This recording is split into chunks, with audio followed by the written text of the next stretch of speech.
ദൈവനാമത്തിന് മഹത്വമുണ്ടായിരിക്കട്ടെ. മരിച്ചവനായി കല്ലറയിൽ കഴിഞ്ഞ ക്രിസ്തുവിൻ്റെ ഓർമ്മദിനം കൂടിയാണ് ദുഃഖശനി, ഉയർപ്പിന് മുന്നോടിയായ ദിനം.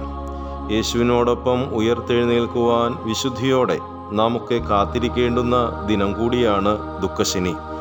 പാപത്തിൻ്റെ ഇരുളിൽ നിന്ന് വിശുദ്ധിയുടെ വെളിച്ചത്തിലേക്ക് കടക്കുവാൻ തീവ്രമായി പ്രാർത്ഥിക്കുവാനുള്ള അവസരം കൂടിയാണ് ഈ ദിനം. ദുഃഖ ശനിയാഴ്ച യേശുവിൻ്റെ ശിഷ്യന്മാരോ മാതാവോ എന്ത് ചെയ്തു എന്ന് സുവിശേഷത്തിൽ പറയുന്നില്ല. എന്നാൽ യേശുവിൻ്റെ ശത്രുക്കൾ അടങ്ങിയിരുന്നില്ല എന്ന് വിശുദ്ധ മത്തായിയുടെ സുവിശേഷം വ്യക്തമാക്കുന്നുമുണ്ട്. അതുകൊണ്ടാണ് അവർ കല്ലറയ്ക്ക് കാവൽ ഏർപ്പെടുത്തിയത്. എന്നാൽ മരണത്താൽ മരണത്തെ വിജയിച്ചവന് വിശ്രമത്തിനുള്ള ഇടം മാത്രമായിരുന്നു ആ കല്ലറ. അരിമത്തയിലെ യൗസേപ്പിൻ്റെ വിശാലമായ തോട്ടത്തിൽ ഖബറടക്കത്തിനു ശേഷം വല്ലാത്ത ഒരു മൗനമുണ്ടായിരുന്നു. ആ മൗനത്തിൻ്റെ പേരുകൂടിയാണ് ദുഃഖശനി. ഏറ്റവും ശാന്തമായ ദിനമെന്നാണ് ദുഃഖ ശനിയാഴ്ചയെക്കുറിച്ച് പറയപ്പെടുന്നത്.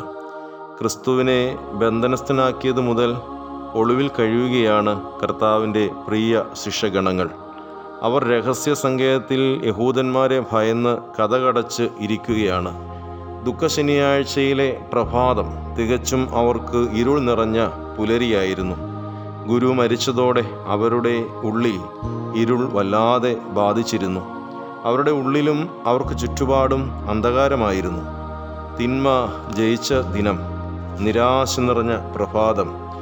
അവരുടെ ഭാവി വല്ലാതെ ഇരുളടഞ്ഞിരുന്നു.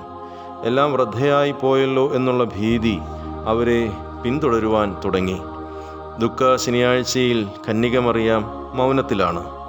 ഇതാ കർത്താവിൻ്റെ ദാസി, നിന്റെ ഹിതമനുസരിച്ച് ഭവിക്കട്ടെ എന്ന സമ്പൂർണ്ണ സമർപ്പണ മൗനത്തിൻ്റെ പുനരാവിഷ്കാരം ഈ ശനിയാഴ്ചയിൽ മറിയത്തിൽ കാണുന്നുണ്ട്. ഭയവും മൗനവും നിറഞ്ഞ ഒരു ദിനമായിരുന്നു ദുഃഖ ശനിയെങ്കിലും ഒരു പകലും രാത്രിക്കും അപ്പുറം ആ ഭയവും മൗനവും അവസാനിക്കുന്നുണ്ട്. മരണത്തെ ജയിച്ചവൻ ഉയർത്തെഴുന്നേറ്റ് അവർക്ക് സമാധാനം നൽകുമ്പോൾ മൗനവും ഭയവും ഇല്ലാതാകുന്നു. ദുഷ്ടൻ്റെ വിജയത്തിന് അല്പായുസ്സേയുണ്ടാകൂ.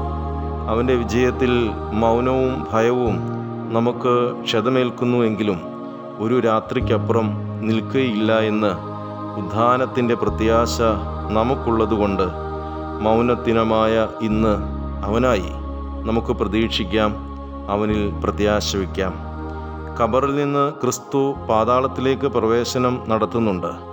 മൃതരായവരോട് സുവിശേഷം അറിയിക്കുവാനായി ക്രിസ്തു പാതാളത്തിലേക്ക് പ്രവേശിക്കുന്നു. മരണപ്പെട്ടവരും ജീവനോടെ ക്രിസ്തുവിൽ സുവിശേഷത്തിനായി കാത്തിരിക്കുന്നു എന്ന സന്ദേശം പാതാള പ്രവേശനത്തിലൂടെ ക്രിസ്തു നമ്മോട് ഉദ്ഘോഷിക്കുന്നുണ്ട്. മൃതരായവരുടെ സജീവത നമ്മുടെ പുനരുദ്ധാനത്തിൻ്റെ പ്രതീക്ഷയെ വർദ്ധിപ്പിക്കുവാൻ ഇടയാകട്ടെ. ദൈവം അനുഗ്രഹിക്കട്ടെ.